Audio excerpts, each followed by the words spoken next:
నమస్కారం, బహుజన్ టైమ్స్ కి స్వాగతం. ముందుగా హెడ్లైన్స్ చూద్దాం. రైతుకు పంట రుణమాఫీ చేసేందుకు తమ మంత్రివర్గం ఆమోదం. రైతు భరోసా విధి విధానాలపై సీఎం రేవంత్ రెడ్డి కీలక ప్రకటన.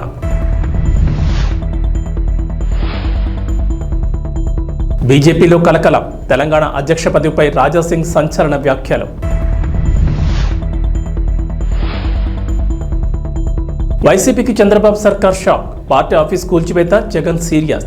ఆంధ్రప్రదేశ్లో కొత్త ప్రభుత్వం కొలువుదీరింది. ముఖ్యమంత్రి నారా చంద్రబాబు నాయుడు మంత్రులు పాలనలో బిజీ అయ్యారు. ఈ క్రమంలో రాష్ట్రానికి విరాళాలు కూడా అందుతున్నాయి. తాజాగా కనెక్ట్ టు ఆంధ్రాకు దేవి సీ ఫుడ్స్ సంస్థ భారీ విరాళాలను అందజేసింది. కార్పొరేట్ సోషల్ రెస్పాన్సిబిలిటీ నిమిత్తం 5 కోట్ల విరాళాలను అందించింది. 5 కోట్ల విరాళానికి సంబంధించిన చెక్కును సంస్థ మేనేజింగ్ డైరెక్టర్ పోట్రు బ్రహ్మానందం శుక్రవారం సచివాలయంలో ముఖ్యమంత్రి చంద్రబాబును కలిసి అందజేశారు. దేవి సీ ఫుడ్స్ గతంలో కూడా విరాళాలను అందజేసింది. మరోవైపు ఆంధ్రప్రదేశ్ ప్రభుత్వం త్వరలో పునరుద్ధరించనున్న అన్నా క్యాంటీన్ నిర్వహణ కూడా విరాళాలు మొదలయ్యాయి. గుంటూరు చెందిన మర్రిపూడి సుష్మా అనే యువతి తన వంతుగా అన్నా క్యాంటీన్ నిర్వహణ కోసం విరాళం అందించారు. ముఖ్యమంత్రి నారా చంద్రబాబు నాయుడు సచివాలయంలో శుక్రవారం కలిసి ₹1,00,000 చెక్కును అందించారు. గుంటూరు వికాస్ నగర్ చెందిన సుష్మా యుఎస్ఏలో ఓ ప్రైవేట్ సంస్థలో ఉద్యోగం చేస్తున్నారు. గుంటూరు జిల్లా తాడేపల్లి సమీపంలో నిర్మిస్తున్న వైఎస్ఆర్సీపీ కార్యాలయ భవనాన్ని అధికారులు కూల్చివేశారు. తాడేపల్లి మండలం సీతానగరంలో వైఎస్ఆర్సీపీ కేంద్ర కార్యాలయం కోసం భవనాన్ని నిర్మిస్తున్నారు. అయితే నీటిపారుదల శాఖ స్థలంలో పార్టీ కార్యాలయం నిర్మాణం చేపట్టారనే కారణంతో కూల్చివేశారు. వైఎస్ఆర్సీపీ కార్యాలయం కోసం బోట్ యార్డ్గా ఉపయోగిస్తున్న స్థలాన్ని తక్కువ లీజుతో అప్పటి జగన్ సర్కార్ కేటాయించింది. ఈ నిర్మాణం అక్రమం అంటూ వైఎస్ఆర్సీపీకి సిఆర్డీఏ నోటీసులు జారీ చేసింది. అయితే శనివారం ఉదయం అధికారులు ఆ భవనాన్ని కూల్చివేశారు. భవనం కూల్చివేతపై వైఎస్ఆర్సీపీ అధినేత వైఎస్ జగన్ కూడా ఎక్స్ వేదికగా స్పందించారు. ఆంధ్రప్రదేశ్లో రాజకీయ కక్ష సాధింపు చర్యలకు దిగిన చంద్రబాబు తన దమనకాండను మరో స్థాయికి తీసుకెళ్లారు. ఒక నియంత్రణ తాడేపల్లిలో దాదాపు పూర్తిగా వచ్చిన వైఎస్ఆర్సీపీ కేంద్ర కార్యాలయాన్ని బుల్డోజర్లతో కూల్చివేయించారు. హైకోర్టు ఆదేశాలను బేఖాతరు చేశారు. రాష్ట్రంలో చట్టం, న్యాయం పూర్తిగా కనుమరుగైపోయాయి. ఎన్నికల తర్వాత చోటు చేసుకున్న హింసాత్మక ఘటనలతో రక్తాన్ని పారిస్తున్న చంద్రబాబు ఈ ఘటన ద్వారా ఈ 5 ఏళ్ల పాటు పాలన ఏ విధంగా ఉండబోతుందని హింసాత్మక సందేశాన్ని ఇవ్వకనే ఇచ్చారు. ఈ బెదిరింపులకు, ఈ కక్ష సాధింపు చర్యలకు వైఎస్ఆర్సీపీ తలొగ్గేదే లేదు, వెన్ను చూపేది అంతకన్నా లేదు. ప్రజల తరపున, ప్రజల కోసం, ప్రజలకు తోడుగా గట్టిగా పోరాటాలు చేస్తాం. దేశంలోని ప్రజాస్వామ్యవాదులంతా చంద్రబాబు దుశ్చర్యల్ని ఖండించాలని కోరుతున్నానంటూ ట్వీట్ చేశారు.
టీడీపీ సీనియర్ నేత చింతకాయల అయ్యన్న పాత్రుడు నేడు ఏపీ శాసనసభాపతిగా బాధ్యతలు స్వీకరించనున్నారు. స్పీకర్గా ఎన్నికైన వ్యక్తిని అధికార, విపక్ష నేతలు కలిసి ఆయన స్థానంలో కూర్చోబెట్టడం ఆనవాయితీ. అయితే స్పీకర్ బాధ్యతల స్వీకరణ కార్యక్రమానికి దూరంగా ఉండాలని వైసీపీ నిర్ణయించింది. మరోవైపు నేడు జగన్ పులివెందుల పర్యటనకు వెళ్లనున్నారు. ఉదయం 10 గంటలకు తాడేపల్లిలోని నివాసం నుంచి బయలుదేరి జగన్ పులివెందులు వెళ్తారు. 3 రోజుల పాటు ఆయన అక్కడే ఉంటారు. ఆంధ్రప్రదేశ్ అసెంబ్లీ సమావేశాలు రెండో రోజు జరగనున్నాయి. అయితే వైఎస్ఆర్సీపీ కీలక నిర్ణయం తీసుకుంది. ఇవాళ అసెంబ్లీకి వెళ్లకూడదని నిర్ణయించింది. ఏపీ శాసనసభ స్పీకర్గా నర్సీపట్నం సీనియర్ ఎమ్మెల్యే చింతకాల అయ్యన్న పాత్రుడు ఏకగ్రీవంగా ఎన్నికైన సంగతి తెలిసిందే.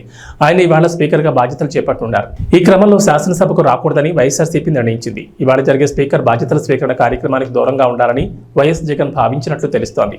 అసెంబ్లీలో స్పీకర్గా ఎన్నికైన వారిని అధికార విపక్ష నేతలు కలిసి ఆయన స్థానంలో కూర్చోబెట్టడం ఎప్పటి నుంచో సంప్రదాయంగా వస్తోంది. అయితే ఎప్పటి నుంచో కొనసాగుతున్న ఈ ఆనవాయితీకి దూరంగా ఉండాలని వైఎస్ఆర్సీపీ నిర్ణయించిందట. ఈ కార్యక్రమంలో దూరంగా ఉంటుండగా ఇవాళ వైఎస్ జగన్ వ్యక్తిగత పర్యటన నిమిత్తం పులివెందులు వెళ్తున్నారు. వ్యవసాయం అంటే దండగ కాదు, పండగ చేయడమే కాంగ్రెస్ ప్రభుత్వ విధానమని, అందుకోసం రైతుకు పంట రుణమాఫీ చేసేందుకు తమ మంత్రివర్గం ఆమోదం తెలిపినట్లుగా సీఎం రేవంత్ రెడ్డి తెలిపారు. శుక్రవారం మంత్రివర్గ సమావేశం అనంతరం సీఎం రేవంత్ రెడ్డి మీడియాతో మాట్లాడారు. అసెంబ్లీ ఎన్నికల సమయంలో వరంగల్లో కాంగ్రెస్ నాయకుడు రాహుల్ గాంధీ చేసిన రైతు డిక్లరేషన్కు అనుగుణంగా అన్నదాతలకు ఏకకాలంలో 2 లక్షల రుణమాఫీ చేయనున్నట్లు రేవంత్ రెడ్డి ప్రకటించారు. కాంగ్రెస్ పార్టీ కానీ సోనియా గాంధీ కానీ ఏదైనా మాటిస్తే అది శిలాశాసనమని రేవంత్ రెడ్డి చెప్పుకొచ్చారు. ఎలాంటి అడ్డంకులు వచ్చినా ఎదుర్కొని నిలబడి ఇచ్చిన మాట నిలబెట్టుకోవడం తమ నాయకుల గొప్పతనమని వివరించారు. ఈ క్రమంలోనే 2022 మే 6 వరంగల్లో రైతు డిక్లరేషన్ సభలో రాహుల్ గాంధీ రుణమాఫీ హామీ ఇచ్చారని గుర్తు చేసిన రేవంత్ రెడ్డి ఈ మేరకు 2 లక్షల పంట రుణాలు మాఫీ చేయాలని తన కేబినెట్ నిర్ణయం తీసుకున్నట్లు వివరించారు. లోక్సభ ఎన్నికల్లో తెలంగాణలోని సగం పార్లమెంట్ స్థానాలను గెలిచి ఊపు మీదన్న బీజేపీ రాష్ట్రంలో పార్టీని మరింత బలోపేతం చేసే దిశగా ప్రయత్నాలు చేస్తోంది. ప్రస్తుత అధ్యక్షుడు కిషన్ రెడ్డిని కేంద్ర మంత్రివర్గంలో తీసుకోవడంతో ఆయన స్థానంలో వేరొకరిని నియమించనున్నారు. కొత్త వ్యక్తికి పార్టీ అధ్యక్ష బాధ్యతలను అప్పగించే యోచనలో ఉంది. ఈ క్రమంలో గోషామహల్ బీజేపీ ఎమ్మెల్యే రాజాసింగ్ చేసిన వ్యాఖ్యలు ఆ పార్టీలో కలకలం రేపుతున్నాయి. దేశం ధర్మం పట్ల అవగాహన ఉన్న వ్యక్తిని కొత్త అధ్యక్షుడిగా నియమించాలని రాజాసింగ్ కోరారు. అంతేకాదు పార్టీలో అందరి అభిప్రాయాలు తీసుకున్న తర్వాత అధ్యక్షుడి ఎంపిక జరగాలని డిమాండ్ చేశారు. రాష్ట్రంలోని బీజేపీ ఎంపీలు ఎమ్మెల్యేల అభిప్రాయాలను పరిగణలోకి తీసుకోవాలని ఆయన ఓ వీడియోను విడుదల చేయడం గమనార్హం. తెలంగాణలో బీజేపీ బలం పెరుగుతోందని, వచ్చే ఎన్నికల్లో అధికారంలోకి రావడం ఖాయమని ఆయన ఆశాభావం వ్యక్తం చేశారు. మల్కాజ్గిరి ఎంపీ ఈటెల రాజేందర్కు పార్టీ పగ్గాలు అప్పగిస్తారనే ప్రచారం సాగుతున్న వేళ రాజాసింగ్ వీడియో కలకలం రేపుతోంది. టీఆర్ఎస్ నుంచి 2003లో రాజకీయ ప్రస్థానం ప్రారంభించిన ఈటెల రాజేందర్ సుదీర్ఘకాలం ఆ పార్టీలో ఉన్నారు. తెలంగాణకు తొలి ఆర్థిక మంత్రిగా, తర్వాత ఆరోగ్య శాఖ మంత్రిగా బాధ్యతలు నిర్వర్తించారు. వామపక్ష భావజాలం కలిగిన ఈటెల మాజీ ముఖ్యమంత్రి కె చంద్రశేఖరరావుతో విభేదాల కారణంగా టీఆర్ఎస్కు 2021లో రాజీనామా చేశారు. తన రాజకీయ భవిష్యత్ కోసం ఆయన బీజేపీలో చేరారు. 2018 శాసనసభ ఎన్నికల్లో కరీంనగర్ ఎమ్మెల్యేగా గెలిచిన గంగుల కమలాకర్ ఎన్నికను సవాల్ చేస్తూ ఆయనపై పోటీ చేసిన ప్రస్తుత కేంద్ర మంత్రి బండి సంజయ్ హైకోర్టులో పిటిషన్ దాఖలు చేశారు. తాజాగా ఈ కేసులో అడ్వకేట్ కమిషన్ ముందు హాజరు కావాలని ఎంపీ బండి సంజయ్ను తెలంగాణ హైకోర్టు శుక్రవారం ఆదేశించింది. ఒకవేళ అడ్వకేట్ కమిషన్ ముందు హాజరై వాంగ్మూలం ఇవ్వని పక్షంలో ఎన్నికల పిటిషన్ను మూసివేస్తామని స్పష్టం చేసింది. అనంతరం తదుపరి విచారణను జూలై 8కి వాయిదా వేసింది. 2018 ఎన్నికల్లో కరీంనగర్ నియోజకవర్గంలో టీఆర్ఎస్ అభ్యర్థిగా గంగుల కమలాకర్, బీజేపీ తరపున బండి సంజయ్ పోటీ చేశారు. ఈ ఎన్నికల్లో గంగుల విజయం సాధించగా ఈ ఎన్నిక చెల్లదని 2019లో బండి సంజయ్ హైకోర్టులో పిటిషన్ వేశారు. దీనిపై విచారణ చేపట్టిన హైకోర్టు ఇరుపక్షాల సాక్ష్యాల నమోదుకు రిటైర్డ్ జిల్లా జడ్జి కె శైలజను అడ్వకేట్ కమిషన్గా నియమించింది. అయితే ఈ కమిషన్ ముందు వాంగ్మూలం ఇవ్వడానికి బండి సంజయ్ చాలాసార్లు వాయిదాలు తీసుకున్నారు. ఈ అంశంలో ఆయనకు హైకోర్టు జరిమానా కూడా విధించింది. ప్రభాస్ కల్కి మీద ఉన్న అంచనాలు అందరికీ తెలిసిందే. సరైన ప్రమోషన్స్ చేయడం లేదు, జనాల్లోకి ఇంకా తీసుకెళ్లడం లేదని చిత్ర యూనిట్ మీద డార్లింగ్ ఫ్యాన్స్ ఫైర్తో ఉన్నారు. అంతేకాకుండా ఈ మూవీకి సంబంధించిన అప్డేట్లు కూడా సరైన టైంకి ఇవ్వడం లేదని మండిపడుతున్నారు. ఈ మూవీ నుంచి 2 ట్రైలర్లను వదిలారు. అయితే ఈ 2 ట్రైలర్లు ఒకదాని మించి ఒకటి ఉన్నాయి. మరీ ముఖ్యంగా శుక్రవారం రాత్రి వదిలిన రిలీజ్ ట్రైలర్ పూర్తిగా యాక్షన్ ప్యాక్డ్, ఫుల్ ఎమోషనల్గా సాగింది. కల్కి దేశ విదేశాల్లో రిలీజ్ కాబోతోంది. అయితే ఈ కల్కి మూవీ మీద నేషనల్ వైడ్గా ఫోకస్ ఉంది. కానీ బాలీవుడ్ బిగ్ సెలబ్రిటీలు, టాలీవుడ్ టాప్ స్టార్స్ ఈ కల్కి గురించి పట్టించుకుంటున్నట్లుగా లేదు. ఏ ఒక్క టాప్ హీరో కూడా ఈ మూవీకి సంబంధించిన ట్రైలర్ల మీద రియాక్ట్ అవ్వడం లేదు. దుల్కర్, విజయ్ దేవరకొండ వంటి వారు ట్రైలర్ మీద స్పందించారు. ఈ ఇద్దరు కూడా సినిమాలో ఉన్నారని టాక్ వినిపిస్తోంది. మొన్నటి వరకు ఉత్తర పాత్రలో మృణాలని అనుకున్నారు, కానీ మాళవిక నాయర్ని చూసి అంతా షాక్ అయ్యారు. విజయ్ దేవరకొండ, దుల్కర్ పాత్రలు ఉన్నాయో లేదో తెలియాలంటే ఇంకో 5 రోజులు ఆగాల్సిందే. ఇక సినిమా విడుదల తేదీ దగ్గర పడుతోంది, కానీ ప్రమోషన్స్ మాత్రం స్పీడ్ పెంచడం లేదు. టీమ్ ఇంటర్వ్యూలు లేవు, ఈవెంట్లు లేవు. నాగ్ అశ్విన్ మాత్రం కథలు ఏవో చెప్పేస్తున్నాడు. కల్కి ప్రపంచాన్ని ముందుగా పరిచయం చేస్తున్నాడు. ఇంత భారీ స్థాయిలో రాబోతున్న కల్కి మీద 2 ట్రైలర్ల మీద టాలీవుడ్ నుంచి బడా హీరోల స్పందన కరువైంది. వాళ్లకు ఈ ట్రైలర్ నచ్చలేదు, అతను కల్కి మీదే ఇంట్రెస్ట్ లేదో తెలియడం లేదు. మరి సినిమా రిలీజ్ అయిన తర్వాత కూడా ఇదే మౌనాన్ని కంటిన్యూ చేస్తారా అన్నది చూడాలి. శ్రీకాకుళం జిల్లా ఇచ్చాపురం సోంపేట మండలం రాజాం గ్రామానికి చెందిన డొక్కరి చిరంజీవి, మందస్స మండలం జిల్లోండకు చెందిన కొర్రాయి సునీత అనే యువతి గత కొంతకాలంగా ప్రేమించుకున్నారు. ఇంట్లో వాళ్ళకి చెప్పి పెళ్లి చేసుకుంటారని అమ్మాయిని నమ్మించి లొంగ తీసుకున్న యువకుడు సినిమాలు, పార్కులు అన్ని తిరిగి చివరికి చేతులెత్తేయడంతో అమ్మాయికి ఏం చేయాలో తెలియక ప్రియుడి ఇంటి ముందు 2 రోజులుగా ధర్నాకు దిగింది. విషయం తెలుసుకున్న వాళ్ళ చిన్నాన్న అమ్మాయితో కలిసి పోలీస్ స్టేషన్లో ఫిర్యాదు చేశారు.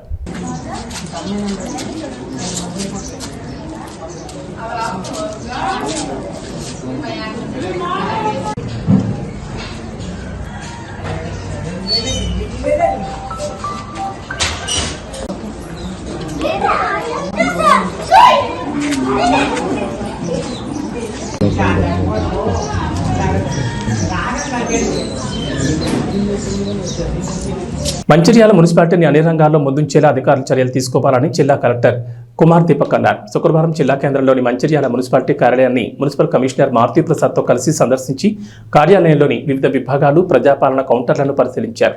ఈ సందర్భంగా జిల్లా కలెక్టర్ మాట్లాడుతూ మంచిర్యాల మున్సిపాలిటీని అన్ని రంగాల్లో ముందుంచేలా అధికారులు సమన్వయంతో కృషి చేయాలని తెలిపారు. వర్షాకాలం అయినందున మున్సిపల్ పరిధిలోని వార్డులలో స్వచ్ఛమైన త్రాగునీటిని అందించేలా ప్రత్యేక దృష్టి సారించాలని, అన్ని వార్డులలో వీధి దీపాల నిర్వహణ పకడ్బందీగా ఉండేలా చూడాలని తెలిపారు. వర్షపు నీరు నిల్వ ఉండకుండా చూడడంతో పాటు వార్డులలోని అంతర్గత రహదారులు, మురుగు కాలువలలో పూడికి లేకుండా ఎప్పటికప్పుడు శుభ్రపరచాలని కోరారు.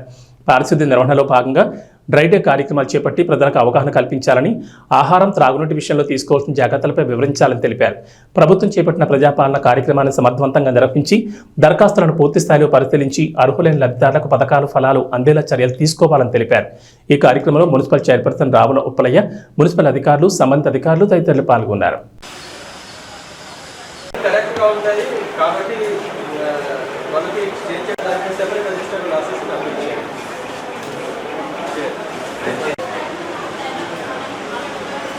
అనంతపురం జిల్లా గుత్తిపట్నంలోని ఏబీఆర్ఈ టెక్నో స్కూల్లో ప్రభుత్వ నిబంధనలకు విరుద్ధంగా స్కూల్ యాజమాన్యం నడిపిస్తున్నారంటూ ఎస్ఎఫ్ఐ నాయకులు ధర్నా చేపట్టారు. పాఠశాలలో ప్రభుత్వ నిబంధనలకు విరుద్ధంగా ప్రతి క్లాసుకు అత్యధిక భారీ ఫీజులు వసూలు చేస్తూ, నిబంధనలు ఉల్లంఘించి పాఠశాలలోనే పుస్తకాలను విక్రయిస్తూ, అనధికారికంగా విద్యార్థుల నుంచి డబ్బులు వసూలు చేస్తూ సొమ్ము చేసుకుంటున్నారని ఆరోపిస్తూ ఎస్ఎఫ్ఐ నాయకులు పాఠశాల ఎదుట పెద్ద ఎత్తున ధర్నా చేపట్టారు. దీంతో సమాచారం అందుకున్న మండల విద్యాశాఖ అధికారి రవినాయక్, వీఆర్ఓ పవిత్ర పాఠశాలకు వెళ్లి పాఠశాలను తనిఖీ చేసి విద్యార్థుల నుంచి సమాచారం సేకరించారు. అనంతరం నిబంధనలకు విరుద్ధంగా ఉన్న పాఠ్యపుస్తకాల గదిని సీజ్ చేశారు. అదేవిధంగా ప్రతి తరగతికి ఫీజులు ఎంత వసూలు చేస్తున్నారని బహిరంగంగా నోటీస్ బోర్డు వేయాలని పాఠశాలకు హెచ్చరికలు జారీ చేశారు. ఇలా మరోసారి తప్పు పునరావృతమైతే పాఠశాలను సీజ్ చేసి లైసెన్స్ రద్దు చేస్తామని మండల విద్యాశాఖ అధికారి హెచ్చరించారు.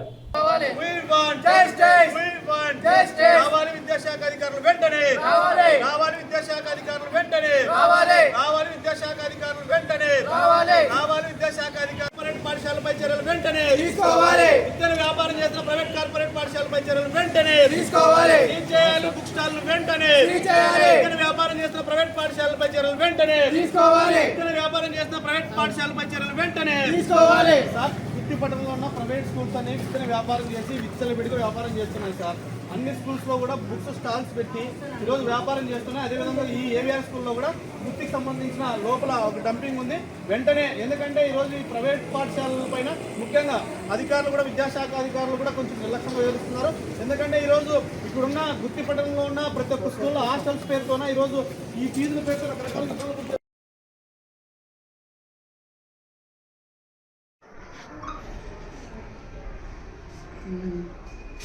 సరేలేండి, అయితే సీట్ చేస్తాము. తహసీల్దార్ వాళ్ళు కూడా పిలిచాము.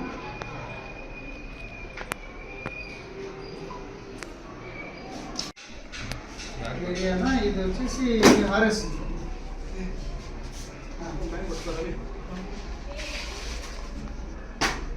స్కూల్ సీట్ చేద్దాము. ఒకసారి పంచనామా చేద్దాము.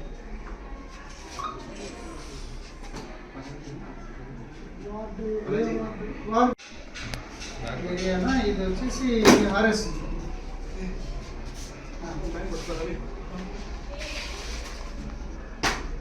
స్కూల్ సీట్ చేద్దాము. ఒకసారి పంచనామా చేద్దాము.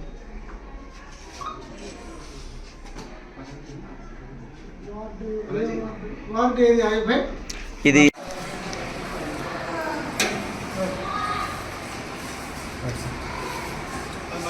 మన ఏవిఆర్ పాఠశాల నందు మన స్టూడెంట్ ఫెడరేషన్ సంబంధించిన కొన్ని యూనియన్ సంఘాలు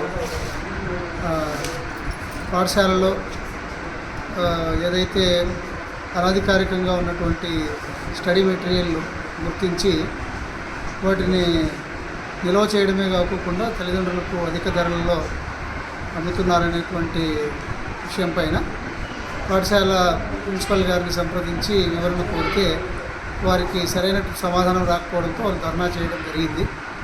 ఆ విషయాన్ని సదరు స్టూడెంట్ యూనియన్స్ మండల విద్యాశాఖ అధికారి గారు నాకు చెప్పడం జరిగింది. వారి పిలుపు మేరకు పాఠశాలను సందర్శించి మరి పాఠశాలలో ఉన్నటువంటి యొక్క స్టడీ మెటీరియల్ని చూడడం జరిగింది. అయితే ఈ స్టడీ మెటీరియల్ అన్నీ కూడా మనకు ఉన్నటువంటి ఏదైతే గ్రౌండ్ రూల్స్ ఉన్నాయో ఆ గ్రౌండ్ రూల్స్కి వ్యతిరేకంగా ఈ మెటీరియల్ని మనం గమనించడం జరిగింది. కాబట్టి మెటీరియల్ అన్నింటినీ కూడా సీజ్ చేసి తదుపరి ఏ బుక్స్ కూడా అమ్మకుండా చేద్దామని చెప్పేసి ఉద్దేశంతో ఎక్కడైతే సామాగ్రిని భద్రపరిచారో ఆ భద్రపరిచినటువంటి గదిని ఈరోజు మేము సీజ్ చేస్తున్నాం. మరి ఈ విషయాన్ని సీజ్ చేసేటువంటి విషయాన్ని సందర్భంగా మన తహసీల్దార్ మేడం గారికి అలాగే ఎంపీడీఓ సార్ గారికి కూడా విషయం తెలియజేశాం. మరి వారి సమక్షంలోనే ఈ యొక్క పాఠశాల బిల్డింగ్ని ఎక్కడైతే సామాగ్రి ఉందో ఆ సామాగ్రి గదిని సీజ్ చేస్తున్నాం. తదుపరి ఈ సీజ్ చేసేటువంటి విషయాన్ని 3-man కమిటీగా ఉన్న మేము, తర్వాత తహసీల్దార్ మేడం గారు అలాగే ఎంపీడీఓ గారు ఒక నోటీస్ ఇచ్చి ఆ నోటీస్ ద్వారా వచ్చినటువంటి సమాచారాన్ని మరి పరిశీలించి తదుపరి చర్యలకి ఉన్నతాధికారులకు నివేదిక పంపిస్తాము. వారు తీసుకున్నటువంటి నిర్ణయాలపైన తదుపరి చర్యలు తీసుకుంటాం. విజయవాడలోని ఎలక్ట్రిసిటీ కాలనీ ప్రభుత్వ వెలుగుబడిన తరగతుల బాలుర వసతి గృహాలను ఆకస్మికంగా తనిఖీ చేశారు. ఈ సందర్భంగా విద్యార్థులతో మంత్రి సవితం మాట్లాడుతూ అందరూ బాగా చదువుకుని ఉన్నత స్థాయికి ఎదగాలని, మీకే సమస్య ఉన్నా నేరుగా తనకే ఫోన్ చేయొచ్చని విద్యార్థులకు మంత్రి ఫోన్ నెంబర్ ఇచ్చారు.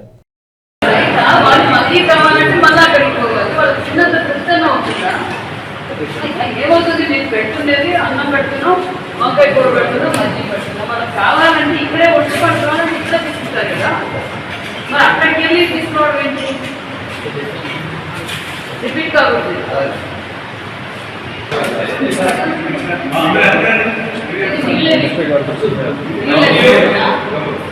ఈ డైనింగ్ హాల్ వాటర్ పెట్టడం అయినా ఒక ఫ్యాన్ అక్కడ ఉండాలి పట్టుకోవడానికి. పైన పెట్టారు.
T20 ప్రపంచ కప్ ఆరంభం టోర్నీలో టైటిల్ సాధించిన భారత్ ఆ తర్వాత మళ్లీ విజేతగా నిలవలేకపోయింది. సెమీఫైనల్, ఫైనల్ చేరిన కప్పును మాత్రం గెలవలేకపోయింది.